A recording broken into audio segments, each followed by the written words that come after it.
Hello everyone, मेरा नाम है आदर्श कुमार और आज है हमारा डे 34 100 रेप स्क्वाट चैलेंज का। और मुझे उम्मीद है कि आप लोग भी मेरे साथ वर्कआउट कर रहे हैं डेली और हमारे सारे चैलेंज कंप्लीट करने की कोशिश कर रहे हैं। और आप डाइट भी अच्छी फॉलो कर रहे होंगे अगर आप इतना वर्कआउट कर रहे हैं तो। इम्पॉर्टेंट यही है कि हम वर्कआउट भी करें और डाइट भी फॉलो करें ताकि हम हेल्दी रह सकें और हमारे लाइफ में थोड़े चेंजेस आ सकें। क्योंकि जब हम एक्सरसाइज करते हैं तो कोई चीज़ हम लगातार करते हैं डिसिप्लिन के साथ तो कुछ ना कुछ लाइफ में चेंजेस ज़रूर आते हैं और उससे हमें काफ़ी कुछ सीखने को मिलता है और हमारी लाइफ उसी अकॉर्डिंग चलनी शुरू होती है कि बाई चांस कभी कुछ लाइफ में कुछ और नया आता है और हमें वो करना होता है तो हमारी हिम्मत हार रहे होते हैं कि नहीं यार ये तो हम कर नहीं पाएंगे। तो वो चैलेंज हमें याद आता है कि हाँ कि हमने ये किया था।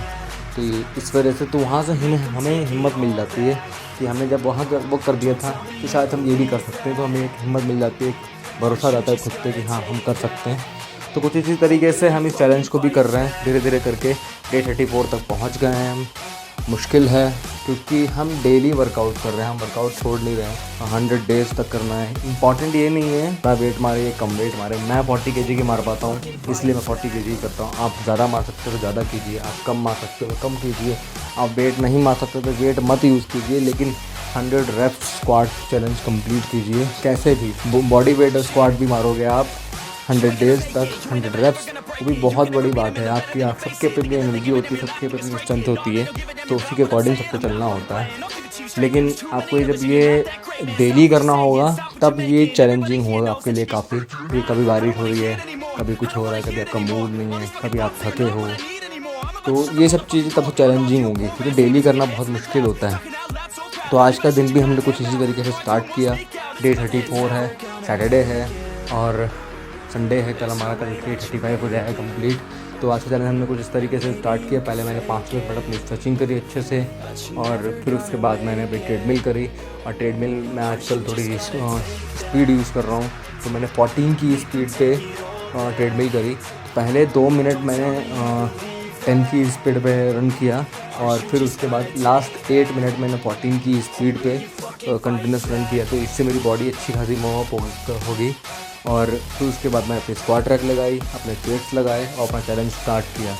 तो जब बॉडी अच्छे से वार्म अप हो जाती है तो हमारा वर्कआउट भी अच्छा होता है। तो इसी तरीके से मेरे 15 रैप आराम से लग गए बिना मुझे किसी कुछ खास पेन के। और मैं धीरे धीरे करता रहा और 15 रैप मेरे लग गए। फिर हल्का हल्का पेन मेरे पैरों में स्टार्ट हुआ और मैंने धीरे धीरे करना शुरू किया। 25 रैप्स तक हम पहुंच गए और फिर मेरे पैरों में पेन स्टार्ट हुआ अच्छा, जो कि हमें स्लो करने में मजबूर कर देता है। लेकिन हमने 3-3 5-5 रैप करते रहे कंटिन्यूस, सांस लेके थोड़ी देर रुक के और इसी तरीके से हम 40 रैप्स तक पहुंच गए। तो मैंने सोचा कि लास्ट 10 रैप्स और मार लेते हैं, लास्ट सेट और इजी हो जाएगा, आखिरी के लिए आसान हो जाएगा।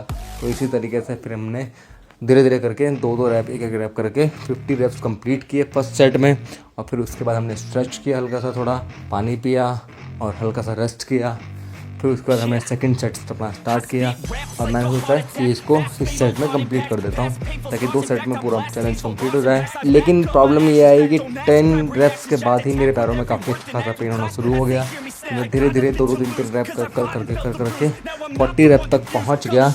लेकिन 40 रैप्स के बाद मेरे करने की हिम्मत नहीं हुई क्योंकि 25 के रैप्स के बाद ही मेरी बैक में और मेरी थाइज में बहुत पेन हो रहा था। तो इस वजह से मैं 40 रैप्स के बाद नहीं मार पाया। तो मैंने रिलैक्स किया थोड़ा सा और स्ट्रेच किया, पानी पिया और लास्ट के 10 रैप्स मैंने जल्दी मारे। अपने पेन बहुत हो रहा था लेकिन मुझे जल्दी ख़त्म करना था क्योंकि ज़्यादा देर रुकना नहीं चाहता था इस पेन में। तो इसलिए रुक के ज़्यादा देर टाइम लगाना था, फिर उसमें बैठा रहता, तो इसलिए मैंने जल्दी ख़त्म किया। और फिर उसके बाद मैंने, जैसे कि आपको पता है सैटरडे है, अपर बॉडी वर्कआउट रहेगा, तो आज मैंने पुलअप्स मैंने स्टार्ट किए और मैंने पुलअप्स मारे 5-5 के 3 सेट्स, जो कि मेरे लिए पुलअप्स मुश्किल थे क्योंकि मैंने बहुत 1-2 साल से अपर बॉडी वर्कआउट नहीं किया इंजरीज़ की वजह से। तो मैंने 15 रेप्स मारे टोटल और फिर उसके बाद मैंने स्ट्रेचिंग करी हल्की सी और फिर लास्ट 10 मिनट्स मैंने 14 की स्पीड पे कंप्लीट किए अपने। और मुझे इससे काफ़ी अच्छा खासा फील हुआ, इंटेंसिटी बहुत अच्छी थी। फिर मैंने अपनी स्ट्रेचिंग करी अच्छे से, प्रोटीन चेक किया और आज का हमारा सैटरडे वाला दिन भी हमारा कंप्लीट हो गया। और शाम को मैं अपना जिम्नास्टिक करूँगा तो और इंटेंसिटी होगी और मेरा चैलेंज और ज़्यादा अच्छा हो जाएगा। 100 मतलब मेरा और अच्छा बीत जाएगा। तो इस तरीके से मैं अपना वर्कआउट करता हूँ। मैं चाहता हूँ कि आप भी वर्कआउट करें और डेली वर्कआउट करें। इससे आपकी लाइफ में कुछ ना कुछ चेंजेस ज़रूर आएंगे और आप धीरे धीरे कुछ नया ज़रूर सीखेंगे अपने बारे में, क्योंकि ये चैलेंज आपको अपने बारे में जानने में बहुत हेल्प करेगा। तो इस चैलेंज को ज़रूर कीजिए, मेरे साथ बने रहिए। तब तक के लिए thank you so much. That I'm conscious, rapping honest as promise. Try to harness as an artist, stay modest. It's a long quest, I will not quit till 10,000 people going off when I drop this. I gotta make it now. Swear to God I'm breaking out. Swear to God I'll take a bow. Stand the stage with the crowd, cause I got it figured out. I'm just honest and I'm loud, saying modest but I'm proud. No, I never had a doubt. Just like a soldier.